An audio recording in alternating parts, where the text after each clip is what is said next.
नेपाल दर्पणमा साथी राधा ढुङ्गानासँगै अर्जुन पोखरेलको नमस्कार। नेपाल दर्पण उज्यालो रेडियो नेटवर्क काठमाडौँमा 90 मेगाहर्जसँगै देशभरि विभिन्न एफएम स्टेशनहरूबाट तथा मोबाइल एप्लिकेशन र अनलाइनबाट संसारभर एकसाथ प्रसारण भइरहेको छ। नेपाल दर्पण सुरु गरौं मुख्य खबरका शीर्षकहरूबाट। एमालेका वरिष्ठ नेता नेपालद्वारा अध्यक्ष ओलीलाई जवाफी स्पष्टीकरण, पार्टी फुटाउने, विदेशी सामु लम्पसार पर्ने र भ्रष्टाचारी जोगाउने काम गरेको आरोप। नेपाल मासु र अण्डामा आत्मनिर्भर भएको घोषणा, वार्षिक 4.5 खर्ब रुपियाँ बराबरको आयात प्रतिस्थापन भएको दावी। सुरक्षाका मापदण्ड अपनाएर मात्रै विद्यालय सञ्चालन गर्न शिक्षा मन्त्रालयको निर्देशन, लकडाउन र सीमा नाका बन्द नहुने अर्थमन्त्री पौडेलको भनाई। अहिले चाहिँ सरकारले सीमा नाका बन्द गर्ने, लकडाउन गर्ने त्यसतर्फ केही सोचेको छैन। इजरायलमा प्रधानमन्त्री बेन्जामिन नेतान्याहुको पार्टी बहुमत नजिकै, पूरा कार्यकाल संसद चल्नेमा मतदाताको विश्वास। र त्रिदेशीय फुटबल प्रतियोगिता अन्तर्गत नेपाल र किर्गिस्तानको खेल बराबरीमा, फाइनल पुग्ने नेपालको सम्भावना कायमै। उज्यालो रेडियो नेटवर्कबाट प्रसारण भइरहेको नेपाल दर्पणमा अब सुनौ पूरा खबर। नेकपा एमालेका वरिष्ठ नेता माधव कुमार नेपालले अध्यक्ष केपी शर्मा ओलीलाई स्पष्टीकरणको जवाफ पठाउनु भएको छ। अध्यक्ष ओलीको निर्देशनमा पार्टी कार्यालयले पठाएको स्पष्टीकरणको जवाफमा वरिष्ठ नेता माधव कुमार नेपालले ओलीमा अहंकार भरिँदै गएको र पहिले नेकपा तथा अहिले एमाले फुटाउन लागि परेको आरोप लगाउनु भएको छ। देशको संविधान नै मिच्ने ओलीलाई पार्टीका विधान मिच्नु सामान्य जस्तै भएको आरोप लगाउँदै नेता नेपालले 9औं महाधिवेशनबाट निर्वाचित भएर आएका पदाधिकारी हटाएर मनलाग्दी नयाँ केन्द्रीय सदस्य थप्ने अधिकार कहाँबाट पाउनुभयो भनेर सोध्नु भएको छ। नेपाललाई ओलीले प्रचण्डको मतियार बनेको भन्दै स्पष्टीकरण सोधेपछि नेता नेपालले प्रधानमन्त्री ओलीलाई नै प्रचण्डको सबैभन्दा ठूलो मतियार किन नभन्ने भनेर प्रश्न गर्नुभएको छ। नेता नेपालले प्रचण्डले नेकपाको बैठक बोलाउँदा पार्टी फुटाउन धम्की दिएर गएको साउन भदौतिरै ओलीले पार्टी फुटाउन खोजेको पनि आरोप लगाउनु भएको छ। पार्टीका बैठकमा भएका निर्णय कार्यान्वयन गर्नुको साटो कार्तिक महिनाको सुरुमा भारतीय गुप्तचर संस्था RAका प्रमुखलाई रातारात बालुवाटारमा भेटेकोमा पनि नेता नेपालले आपत्ति जनाउनु भएको छ। आफ्नै पार्टी नेकपा फुटाउन अध्यादेश ल्याएको, जसपा फुटाउन सांसद अपहरण गरेको, नागरिकले 5 वर्षको लागि दिएको जनमतको अपमान र दुरुपयोग गरेको, विदेशी शक्ति सामु लम्पसार परेको, भ्रष्टाचारीलाई जोगाएको लगायतका विषयमा पनि नेता नेपालले ओलीसँग जवाफ माग्नु भएको छ। पार्टी नेतृत्व विरुद्ध अभिव्यक्ति दिएको र समानान्तर गतिविधि गरेको भन्दै एमालेको गएको सोमबारको केन्द्रीय समितिको बैठकले नेता माधव कुमार नेपाल, सुरेन्द्र पाण्डे, घनश्याम भुषाल र भीम रावललाई स्पष्टीकरण सोध्ने निर्णय गरेको थियो। नेता माधव कुमार नेपालले अध्यक्ष केपी शर्मा ओलीलाई दिएको जवाफ र स्पष्टीकरणको पूर्ण विवरण उज्यालो online.com मा पढ्न सकिनेछ। यसैबीच नेकपा एमालेको संसदीय दलको बैठक भोलि बस्ने भएको छ। प्रधानमन्त्री केपी शर्मा ओलीले भोलि दिउँसो 3 बजे प्रधानमन्त्रीको सरकारी निवास बालुवाटारमा बस्ने गरी बैठक बोलाउनु भएको छ। संसदीय दलका प्रमुख सचेतक विशाल भट्टराईले जानकारी दिए अनुसार माधव नेपाल समूहकी सांसद रामकुमारी झाँक्रीले भने संसदीय दलको बैठक बस्ने विषयमा आफूहरूलाई जानकारी नभएको बताउनु भएको छ। यसअघि बालुवाटारमा बसेको संसदीय दलको बैठक माधव कुमार नेपाल समूहले बहिष्कार गरेको थियो। सरकारले नेपाललाई पशुपक्षीजन्य उत्पादनमा आत्मनिर्भर भएको घोषणा गरेको छ। कृषि तथा पशुपक्षी विकास मन्त्रालयले ललितपुरमा गरेको विशेष कार्यक्रममा प्रधानमन्त्री केपी शर्मा ओलीले नेपाल मासु र अण्डामा आत्मनिर्भर भएको र दूधमा आत्मनिर्भर उन्मुख भएको घोषणा गर्नुभएको हो। विश्व खाद्य तथा कृषि संगठनले प्रतिवर्ष प्रति व्यक्ति न्यूनतम 91 लिटर दूध, 14 किलो मासु र 48वटा अण्डा उपभोगको लागि सिफारिस गरेकोमा अहिले नेपालमा प्रति व्यक्ति प्रतिवर्ष 79 लिटर दूध, 18.1 किलो मासु र 61वटा अण्डा उपलब्धता हासिल भएको मन्त्रालयले जनाएको छ। हरेक वर्ष 5 लाखदेखि 6 लाखको हाराहारीमा आयात हुने बाख्राको संख्या अहिले 97% घटेको मन्त्रालयले जनाएको छ। राँगा र भैँसीको आयात 2 वर्ष यता शून्यमा झरेको कृषि मन्त्रालयका सचिव प्रेमनारायण कणेलले जानकारी दिनुभयो। नेपालमा 23,01,000 मेट्रिक टन दूध, 5,48,000 मेट्रिक टन मासु, 1,61,60,00,000 गोटा अण्डा र 91,000 मेट्रिक टन माछा उत्पादन हुँदै आएको छ। नेपालमा भएको मासु, अण्डा र दूधको उत्पादनले झण्डै 4 खर्ब 50 अर्ब रुपियाँ बराबरको खाद्य वस्तुको आयात प्रतिस्थापन भएको मन्त्रालयले जनाएको छ। कृषि मन्त्रालयले कृषि क्षेत्रको सबै उत्पादनमा 2 वर्षभित्र आत्मनिर्भर बन्ने र 5 वर्षभित्र निर्यात गर्ने रणनीति बनाएको छ। यसैबीच प्रधानमन्त्री केपी शर्मा ओलीले नेपालमा रासायनिक मल कारखाना खोल्ने बताउनु भएको छ। पशुपक्षी जन्य उत्पादनमा मुलुक आत्मनिर्भर भएको घोषणा गर्दै प्रधानमन्त्री ओलीले विद्युतबाट सञ्चालन हुने मल कारखाना खोल्ने सम्बन्धमा छलफल भइरहेको बताउनुभयो। उहाँले कृषि मन्त्रालयले मल उत्पादनका लागि किसानहरूलाई तालिम दिन जरुरी रहेको पनि बताउनुभयो। एउटा सबभन्दा हामीलाई सजिलो हुने कुरा विद्युतबाट मल कारखाना, यस सम्बन्धमा छलफल भइरहेको छ। हामी महँगो पर्छ भने पनि केही छैन, एउटा प्रोजेक्ट नै हामी डेडिकेटेड गरिदिन सक्छौँ मल कारखानालाई। त्यसो भनेपछि हामीले बाहिरबाट आउने, हामी थर्मलको गर्दैनौँ, एटमिक थर्मल त्यतापट्टि पनि हामी कुनै हालतमा जाँदैनौँ। त्यो दुर्घटनाको ठुलो खतराको कुरा हुन्छ, किन हामीसँग यत्रो विद्युत छ, एकपल्ट खर्च हुन्छ, त्यसपछि सधैँका लागि हामीसँग आत्मनिर्भरताको बाटोमा हामी जान्छौँ। कोरोना भाइरस संक्रमणको जोखिम बढेको भन्दै शिक्षा मन्त्रालयले स्वास्थ्य सुरक्षाका मापदण्डको पूर्ण पालना गरेर मात्रै विद्यालय सञ्चालन गर्न निर्देशन दिएको छ। शिक्षा मन्त्री कृष्ण गोपाल श्रेष्ठ सहित विभिन्न निकायका पदाधिकारीको आज बसेको बैठकले सबै शिक्षण संस्थाले अनिवार्य रूपमा स्वास्थ्य तथा जनसङ्ख्या मन्त्रालयले तय गरेका जनस्वास्थ्य मापदण्डका साथै प्रदेश सरकार र पालिकाबाट तय भएका थप मापदण्डको पूर्ण रूपमा पालना गर्न निर्देशन दिएको हो। शिक्षण संस्थाहरूमा मास्क तथा सेनिटाइजरको प्रयोग गर्ने, साबुन पानीले हात धुने, ज्वरो नाप्ने र कसैमा संक्रमणको लक्षण पाइएमा नजिकको स्वास्थ्य संस्थामा सम्पर्क गर्ने नियमलाई पूर्ण पालना गर्न मन्त्रालयले निर्देशन दिएको छ। यस्तै शिक्षण संस्थाहरूमा सभा समारोह, वार्षिक उत्सव जस्ता भिडभाड हुने प्रकृतिका कार्यक्रमको आयोजना नगर्न समेत मन्त्रालयले निर्देशन दिएको छ। यसैबीच अर्थमन्त्री विष्णुप्रसाद पौडेलले कोरोना रोकथामका लागि लकडाउन नहुने स्पष्ट पार्नु भएको छ। कोरोनाको दोस्रो लहरबाट जोगिँदै आर्थिक सामाजिक क्रियाकलापलाई नियमित गर्नुपर्ने भएकाले स्वास्थ्य मापदण्डलाई कडाइका साथ पालना गराउने तर लकडाउन र सीमा नाका बन्द नगरिने अर्थमन्त्री पौडेलले बताउनुभयो। कोभिडको सेकेन्ड वेभको जुन चर्चा चलिरहेको छ त्यसबाट हामी जोगिनु पनि पर्नेछ एकातर्फ भने, अर्कोतर्फ हाम्रो आर्थिक सामाजिक क्रियाकलापलाई नियमित र सुचारू पनि गर्नुपर्ने आवश्यकता छ। त्यसकारणले हामी आर्थिक सामाजिक क्रियाकलापलाई सुचारू पनि गर्छौँ, नियमित पनि गर्छौँ र त्यसो गरेर हामीले हेल्थ प्रोटोकललाई हेक्का राखेर ख्याल गरेर अहिले चाहिँ सरकारले सीमा नाका बन्द गर्ने, लकडाउन गर्ने त्यसतर्फ केही सोचेको छैन र त्यो अहिले उपयुक्त पनि हुँदैन। अर्थमन्त्री पौडेलले सरकार बजेटको तयारीमा जुटिसकेको पनि बताउनुभयो।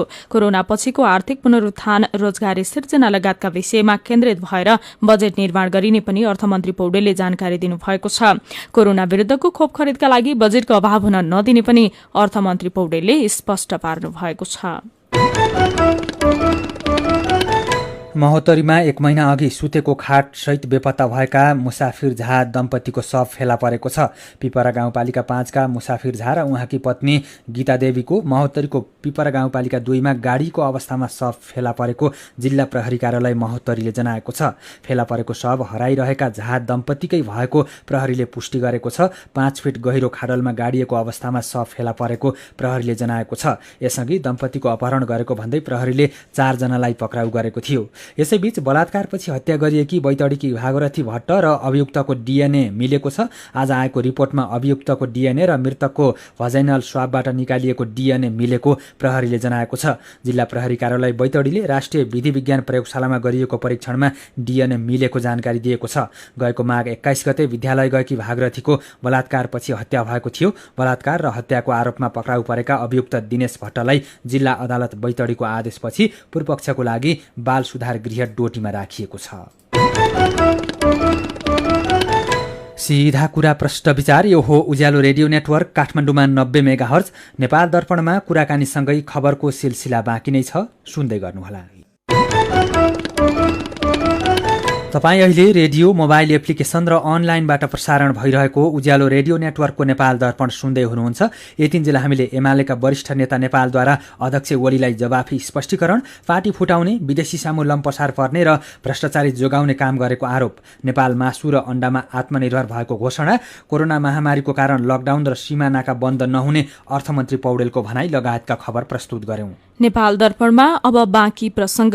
स्वास्थ्य तथा जनसंख्या मन्त्रालयले कोरोनाको संक्रमण दर बढ़ेको र नेपालमा पनि यसको प्रभाव पर्न सक्ने भएको भन्दै कोभिड-19 संकट व्यवस्थापन केन्द्र सीसीएमसी निर्देशक समितिलाई विभिन्न सुझाव सिफारिश गरेको छ। मन्त्रालयले सीसीएमसीलाई नेपाल र भारत बीचका सीमा नाकाबाट नेपाल प्रवेश गर्ने क्षेत्रमा निगरानी बढ़ाउन र केन्द्रबाट अनुगमन गर्नुपर्ने लगायतका सुझाव दिएको छ। कोरोनाको संक्रमण बढ्दै गएपछि कोरोना विरुद्धको खोपको माग पनि बढ्दै गएको छ। उत्पादनभन्दा माग धेरै भएपछि नेपालमा लगाउन थालिएको कोभिसिल्ड खोपको अभाव हुन थालेको छ। नेपालले खरिद गरेको 20 लाख डोज मध्ये भारतीय खोप उत्पादक कम्पनीले अझै 10 लाख डोज खोप नेपाल पठाएको छैन। यो महिनाभित्र खोप पठाउने भनिए पनि अझै अनिश्चित छ। भारतले तत्काललाई कोभिसिल्ड खोपको निर्यात रोक्ने निर्णय गरेकोले पनि अन्यल झनै बढेको छ। साथै दिपा तिमल सिन्हाले स्वास्थ्य मन्त्रालयका सहप्रवक्ता डाक्टर समीर कुमार अधिकारीलाई भारतले खोपको निर्यात रोक्दा नेपालमा कस्तो असर पर्छ भनेर सोध्नु भएको छ। अब उत्पादन र मागको बीचमा तादात्म्यता नमिलिरहेको बेलामा उत्पादन गर्ने देशबाटै अथवा सम्बन्धित कम्पनीहरूबाटै त्यसरी रोक भयो भने त अवश्य पनि हामी जस्तो अन्तबाट खोप ल्याउने देशहरूलाई त खोप अभियान सञ्चालन गर्न गाह्रो हुने अवस्था हुन्छ। यसलाई सहज बनाउने गरी अथवा यसलाई कसरी उपायहरू निकाल्ने भन्ने सन्दर्भमा हामीले कामहरू गरिरहेका छौँ। हामीले अरू देशहरूबाट अरू विधिहरूबाट खोप ल्याउने कामका लागि समन्वयहरू गरिरहेका छौँ। भारतबाट आउन बाँकी 10 लाख डोज पनि प्रभावित हुने भयो। यसको त्यही 10 लाख खोप अब यो निर्यातमा रोक लगाउनेसँग पनि जोडिने भयो। त्योभन्दा अगाडिदेखि नै सम्बन्धित उत्पादक कम्पनी आफैमा भएको क्षतिहरू मागको तुलनामा उत्पादनको कुराहरू एकदमै कम भएको र उहाँहरूको अरू प्राविधिक कारणहरूले हामीसँग भएको सम्झौता अनुसार हामीले समयमा प्राप्त नगरेको अवस्था हो। अब त्यो खोप हामीले चाँडै पाउने चाँडै ल्याउनलाई सहजीकरण गर्ने भन्ने किसिमले हाम्रा कुराकानी भइरहेका छन्। तर उत्पादन गर्ने बेच्ने अथवा दिनेले समयमा नदिन्जेलसम्म हामी कहाँ नआउन्जेलसम्म हामीले भन्न सक्ने यसै हो भनेर पगासार भन्न सक्ने विषय भएन। तर पनि हाम्रो 10 लाख मात्रै खोप हो जसको हामीले पैसा पनि तिरिसकेका छौँ। त्यो खोप चाहिँ हामीलाई चाँडै ल्याइदिनु भयो भने हाम्रो दोस्रो डोज लगाउन पनि हामीलाई सहज हुन्छ भन्ने हिसाबले कुराकानी गरिरहेका छौँ। रोकिएको खोप अभियान अब कहिले सुरु होला भन्न सकिन्छ? अन्तबाट पनि खोप ल्याउने तयारी भएको छ भन्नुभयो यहाँले अघि। होइन, खोप अरू खोपहरू पनि आउने तयारीहरू छन्। ती पनि क्रममा अगाडि आइरहेका छन्। अब खोप हामीसँग उत्पादन छैन र खोप पैसा भएर पनि पाउने चिज होइन। यसको उत्पादन र मागमा धेरै ठुलो अन्तर छ, धेरै ठुलो ग्याप छ।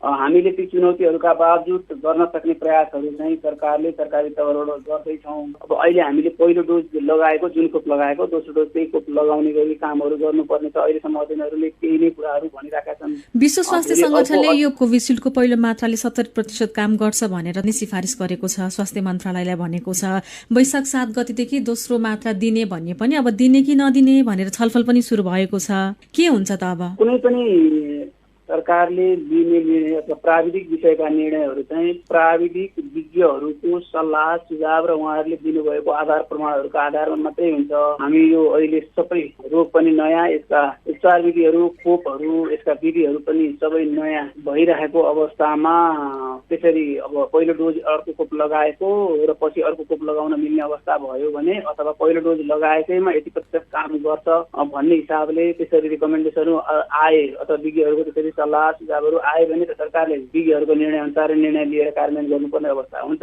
अहिलेसम्म सरकारले त्यस किसिमले निर्णय गरिसकेको अवस्था छैन। के भन्न सकिन्छ वैशाखमा दोस्रो मात्राकै खोप अभियान सुरु हुन्छ? त्यसो भए अहिलेसम्म हामी दोस्रो डोज लगाउने गरी जुन वैशाख 7 गते गर्ने भनेको अभियानहरू नरोकिकन अगाडि लैजाने भन्ने हिसाबले तयारीहरू गरेका छौँ, कामहरू गरिरहेका छौँ। त्यसमा अहिलेसम्मको तयारीको हिसाबले हामी नरोकिकन अगाडि जान सक्छौँ भन्न सक्ने अवस्थामा छौँ। उहाँ हुनुहुन्थ्यो स्वास्थ्य मन्त्रालयका सहप्रवक्ता डाक्टर समीर कुमार अधिकारी। नेपाल दर्पणमा फेरि पनि खबरकै सिलसिला। नेपालमा पछिल्लो 24 घण्टामा थप 120 जनामा कोरोना भाइरसको संक्रमण पुष्टि भएको छ। 2891 जनाको पीसीआर परीक्षण गर्दा 128 जनामा संक्रमण पुष्टि भएको र अहिलेसम्म कोरोना पोजिटिभ हुनेको संख्या 2,76,509 पुगेको स्वास्थ्य मन्त्रालयले जनाएको छ। यस्तै थप 85 जना निको भएसँगै संक्रमण मुक्त हुनेको संख्या 2,72,272 पुगेको छ। पछिल्लो 24 घण्टामा संक्रमणका कारण कसैको पनि ज्यान गएको छैन। यसैबीच चितवनको भरतपुरमा रहेको चितवन मेडिकल कलेजले काठमाडौँ उपत्यका बाहिर पहिलो पटक कलेजोको सफल प्रत्यारोपण गरेको छ। भरतपुर महानगरपालिका 10 घर भई काठमाडौँ बस्दै आउनुभएकी 54 वर्षकी धनकुमारी लामाको कलेजो प्रत्यारोपण गरिएको चितवन मेडिकल कलेजका अध्यक्ष डाक्टर हरिशचन्द्र नेउपानेले जानकारी दिनुभयो। लामालाई उहाँकी 34 वर्षकी छोरी उषाले कलेजो दिनुभएको हो। चैत 8 गते झण्डै 12 घण्टा लगाएर कलेजो प्रत्यारोपण गरिएको नेउपानेले बताउनुभयो। अहिले आमा छोरी दुवैको स्वास्थ्य अवस्था सामान्य रहेको छ। चितवन मेडिकल कलेजमा कलेजो प्रत्यारोपण गराउने धनकुमारी लामा नेपालमा 8औं बिरामी हुनुहुन्छ। अहिले कलेजो प्रत्यारोपणको लागि 25 लाख रुपैयाँ खर्च लाग्ने पनि डाक्टर नेउपानेले बताउनुभयो। 40 वर्ष भारतीय जेलमा बन्दी जीवन बिताएर फर्किएका इलामका दुर्गाप्रसाद तिमल सेनाले 60 वर्षको उमेरमा नेपाली नागरिकता प्राप्त गर्नुभएको छ। इलामको माई नगरपालिका 10 लुम्बागका तिमल सिन्हाले आज जिल्ला प्रशासन कार्यालय इलामबाट नागरिकता प्राप्त गर्नुभएको हो। उहाँलाई सहायक प्रमुख जिल्ला अधिकारी झरेन्द्र चापागाईले टीका लगाउँदै खादा उडाएर सम्मान पनि गर्नुभएको छ। तिमल सिन्हाले नागरिकता पाउँदा खुशी भएको प्रतिक्रिया दिनुभयो। चैत 4 गते कोलकाता उच्च अदालतले रिहाईको आदेश दिएपछि उहाँ गएको आइतबार नेपाल आइपुग्नु भएको थियो। गृहमन्त्री रामबहादुर थापाले कैलालीको टिकापुर घटनाको सम्बन्धमा वार्ता टोली गठन गरी संवादमा आउन आन्दोलनरत पक्षलाई आग्रह गर्नुभएको छ। माइती घर मण्डलमा धरना कार्यक्रममा बसेकाहरूलाई भेट्दै गृहमन्त्री थापाले सरकार र संघर्ष समितिबाट वार्ता टोली गठन गरी समस्या समाधान गर्नुपर्ने बताउनु भएको हो। पूर्व सांसद रुकमणी चौधरीले धरनाको 5औं दिनमा गृहमन्त्री आफै आएर मागको सम्बन्धमा बुझ्नु सकारात्मक भएको र रेशमलाल चौधरी, लक्ष्मण थारू लगायतमाथि लगाइएको मुद्दा फिर्ता हुनुपर्ने लगायतका 19 बुँदे माग राखिएको जानकारी दिनुभयो। सीधा कुरा प्रश्न विचार यो हो उज्यालो रेडियो नेटवर्क काठमाडौँमा 90 मेगाहर्ज, नेपाल दर्पणमा मेरो पनि भन्नु छ सँगै खबरको सिलसिला बाँकी नै छ, सुन्दै गर्नुहोला। विभिन्न रेडियो स्टेशनबाट मेचीदेखि महाकालीसम्म र मोबाइल एप्लिकेशन तथा अनलाइनबाट संसारभरि एकसाथ प्रसारण भइरहेको नेपाल दर्पणमा तपाईंलाई फेरि स्वागत छ। नेपाल दर्पणमा अब बाँकी खबर।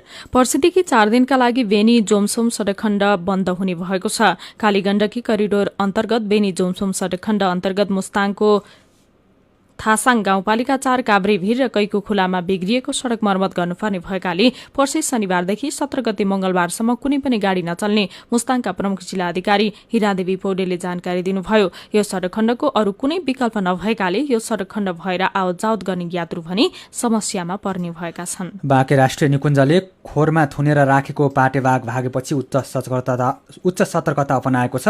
नरभक्षी बाघ खोरबाट भागेपछि उच्च सतर्कता अपनाइएको निकुञ्जले जनाएको छ। निकुञ्जका प्रमुख संरक्षण अधिकृत श्यामकुमार शाहले सुरक्षित रूपले खोरमा राखिएको बाघ आफै निस्किएपछि निकुञ्ज अन्तर्गत पर्ने राजमार्ग र मध्यवर्ती क्षेत्रमा सतर्कता अपनाउन भनिएको जानकारी दिनुभयो। हप्ताको अन्तिम दिन शेयर बजार 21 अङ्कले घटेको छ। व्यापार र होटल बाहेक अरू समूहको शेयर घटेपछि नेप्से 21.29 अङ्कले घटेर 2548.96 बिन्दुमा झरेको छ। 208 कम्पनीका 1 करोड़ 25 लाख किता शेयर 6 अर्ब 50 करोड़ रुपैयाँमा किनबेच भएका छन्। सबैभन्दा धेरै निफ्राको 91 करोड़ रुपैयाँको शेयर कारोबार भयो। समग्र बजार घटे पनि चन्द्रागिरी हिल्स लिमिटेडका शेयर धनीले 10% कमाएका छन्। चन्द्रागिरीको शेयर मूल्य प्रति किता 2079 पुगेको छ। नेपालको एकमात्र शिकार आरक्ष ढोरपाटनमा दोस्रो सिजनको शिकार शुरू हुने भएको छ। कार्तिक र चैतमा गरेर 2 सिजनमा ढोरपाटनमा शिकार हुन्छ। अघिल्लो वर्षदेखि कोरोना संक्रमण र लकडाउनले अलपत्र परेको शिकार यो वर्षको पहिलो सिजनमा पनि शुरू हुन सकेको थिएन। यो पटक 8 वटा नाउर र 4 वटा झारलको शिकार हुन लागेको आरक्षका प्रमुख संरक्षण अधिकृत वीरेन्द्र कणेलले जानकारी दिनुभयो। मध्य पहाडी लोकमार्गको रुकुम खण्डमा कालोपत्रेको काम गरिरहेको लोडर दुर्घटना हुँदा 1 जनाको ज्यान गएको छ। सानीभेरी गाउँपालिका 9 सोलिहालेमा बा 2 क 9883 नम्बरको लोडर दुर्घटना हुँदा सहचालक कैलालीको गोदावरीका सन्तोष बुढाको ज्यान गएको प्रहरीले जनाएको छ। खोटाङको कपिलासगढी गाउँपालिका 3 बाँसपानीको रामिनी सामुदायिक वनमा लागेको आगो अझै नियन्त्रणमा आउन सकेको छैन। जंगल नजिक घर भएका स्थानीय बासिन्दा अहिले घर जोगाउन सजगता अपनाएर बसिरहेका छन्। यस्तै लाङटाङ राष्ट्रिय निकुञ्जको जंगलमा पनि आगलागी भएको छ। रसुवाको सदरमुकाम धुन्चे भन्दा तल रहेको जंगलमा बिहानदेखि आगलागी भइरहेको छ। यस्तै सप्तरीको सुरुङ्गा नगरपालिका वडा नम्बर 3 भुसीमोलिया टोलमा आज दिउँसो आगलागी हुँदा झण्डै 6 लाख रुपैयाँ बराबरको क्षति भएको प्रहरीले जनाएको छ। बिन्दुलाल शाहको घरबाट सल्केको आगोबाट 3 वटा घर जलेका छन्। आगलागीकै अर्को प्रसङ्गमा डोटीको केआइसी गाउँपालिका 2 मोडाका मिन बहादुर मलासीको घरमा विद्युत सर्ट भएर आगलागी हुँदा झण्डै 15 लाख रुपैयाँ बराबरको क्षति भएको छ। मेरो पनि भन्नु छ। नेपाल अण्डा, मासु, धुलो दूध र बटरमा आत्मनिर्भर भएको घोषणा गरिएको छ। यो सँगै समग्र कृषि क्षेत्रमा आत्मनिर्भर हुन तपाईले दिनुभएका विचार प्रतिक्रियालाई आजको मेरो पनि भन्नु छमा समेटेका छौं। मधु ढकाल भन्नुहुन्छ, व्यावहारिक रूपमै आम नागरिकले अनुभूति गर्न पाउने गरी मेरो देश आत्मनिर्भर बनोस्। सबैमा शुभकामना। सगुन बाबु छेत्री नाम गरेका साथी लेख्नुहुन्छ, दशैँ आयो भने भारतबाट ट्रकका ट्रक खसी र च्याङ्रा ओसार्नुपर्छ। तिहार आयो भने फुलमाला र फलफुल सीमा पारीबाटै ल्याउनुपर्छ। अनि के को आत्मनिर्भर भयो भन्नु र खै। वसन्त पौडेल, कृषि क्षेत्रमा प्राप्त हुने अनुदान कर्मचारीहरूले नै लुकाउने प्रवृत्ति तथा किसानले उत्पादन अनुसारको मूल्य नपाउने अवस्था छ भन्दै लेख्नुहुन्छ, उपभोक्ताले चर्को भाउ तिर्नुपर्ने अवस्थाको अन्त्य हुनुपर्छ। अनि मात्रै नेपाल कृषि क्षेत्रमा आत्मनिर्भर हुन सम्भव छ। चङ्ख थापा लेख्नुहुन्छ, नेपाल कृषि प्रधान देश, तर अझै पनि धेरै कृषिजन्य उपजको लागि आयातमै निर्भर पर्नुपर्ने बाध्यात्मक स्थिति छ। विदेशी नै युवा जनशक्तिलाई कृषिमा आकर्षित गर्नुपर्छ। कृषियोग्य भूमिको गैर कृषि प्रयोजनका लागि प्रयोगमा रोक लगाउनुपर्छ। कृषिमा उच्च लगानी अनि कृषिको आधुनिकीकरण, व्यवसायीकरण, औद्योगिकीकरण र विविधीकरणमा जोड दिनुपर्छ। अनि क्षितिज बराल भन्नुहुन्छ, कृषिलाई आधुनिकीकरण तथा परम्परागत कृषि प्रणालीमा आमूल परिवर्तन गर्नुपर्छ। धेरैजसो ग्रामीण भेगमा खेतीपातीका लागि आधुनिक उपकरणहरूको पहुँच विस्तार गर्नु अपरिहार्य छ। विचारका लागि तपाईलाई धन्यवाद।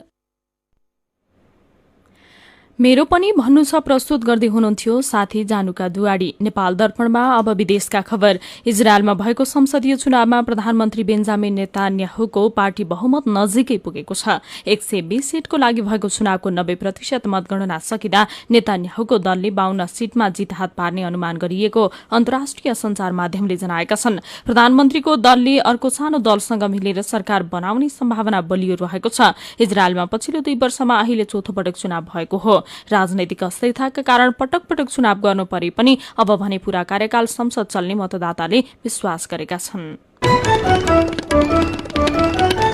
नेपाल दर्पणमा अब खेल खबर। त्रिदेशीय फुटबल प्रतियोगिता अन्तर्गत नेपाल र किर्गिस्तान बीच भएको खेल बराबरीमा सकिएको छ। दशरथ रङ्गशालामा भएको खेलमा गोल गर्ने कयौं मौका पाए पनि सदुपयोग गर्न नसक्दा 10 खेलाडीमा सीमित किर्गिस्तानसँग नेपाल गोल रहित बराबरीमा रोकिएको हो। खेलको 66औं मिनटमा कप्तान तासिब रातो कार्ड खाँदै बाहिरिएपछि किर्गिस्तान 10 खेलाडीमा सीमित भएको थियो। नेपालले प्रहार गरेका 1 दर्जनभन्दा धेरै प्रहार गोल पोस्ट नजिकैबाट बाहिरिएका थिए। आज नेपालका सञ्जोग राई र त्रिदेव गुरुङले राष्ट्रिय टिममा डेब्यू गरेका छन्। अब आउँदो शनिबार नेपाल र बंगलादेशले खेल्नेछन्। त्यो खेलमा नेपालले बराबरी खेले पनि फाइनलमा पुग्नेछ। बंगलादेश भने यसअघिको खेलमा किर्गिस्तानलाई हराउँदै फाइनलमा पुगिसकेको छ।